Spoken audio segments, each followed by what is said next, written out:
মুসলিম মুসলিম ভাই ভাই, ইউনুসের ম্যাজিক আমাদের জন্য হয়ে গেল ট্র্যাজিক।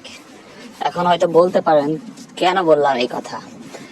এখন এই কথা এই জন্যই বললাম, রিসেন্ট আমরা দেখলাম যে আরব আমিরাত, যেটা একটা মুসলিম দেশ হয়েও এই যে রিসেন্ট তারা সাময়িকভাবে নিষিদ্ধ করছে কয়েকটা দেশ ভিসা দিবে না, সেটা ট্যুরিস্ট ভিসা হোক বা ওয়ার্ক পারমিট হোক, কিছুই দিবে না। তো এটা করলো আরব আমিরাত। তো এটা আমাদের ইউনুস ম্যাজিকের একটা অর্জন বলা যায়। আর আমাদের এই যে মুসলিম ভাই ভাই, আমরা এতই ভালো, আমাদের বাঙালিদের এতই উন্নতি হয়েছে যে ফাইনালি আমাদের কি করলো, আমাদের ভিসাটাই বন্ধ করে দিল।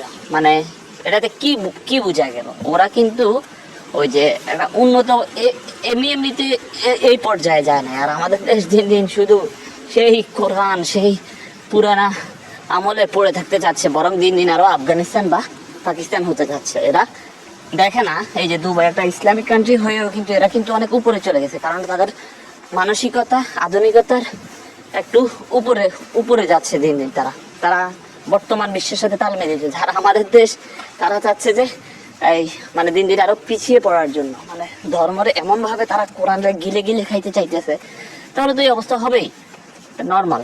কিন্তু এই আপনার এই যে আরব আমিরাতের কথা চিন্তা করেন, এরা কত এগিয়ে গেছে। হ্যাঁ, এছাড়াও আরো মালয়েশিয়া বলেন, আরো উন্নত আরব কান্ট্রিগুলোর কথা বলেন, এরা কিন্তু অনেক পিছায় নাই, এরা এগিয়ে গেছে। আর আমাদের অবস্থা ওই যে এখন একটা গানের শিক্ষক নিয়োগ দিবে প্রাথমিকে, এখন এটা নিয়েও আমাদের মোল্লাদের মাথা ব্যথা শুরু হয়ে গেছে। এখন তারা বলতে চাচ্ছে না, গানের না, ধর্মীয় শিক্ষক দিতে হবে। কি রে ভাই, তোরা কি মানে এই একটু মানুষ হবি না?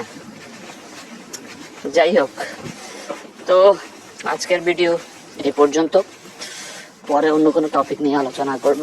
ভালো থাকবেন সবাই, ধন্যবাদ।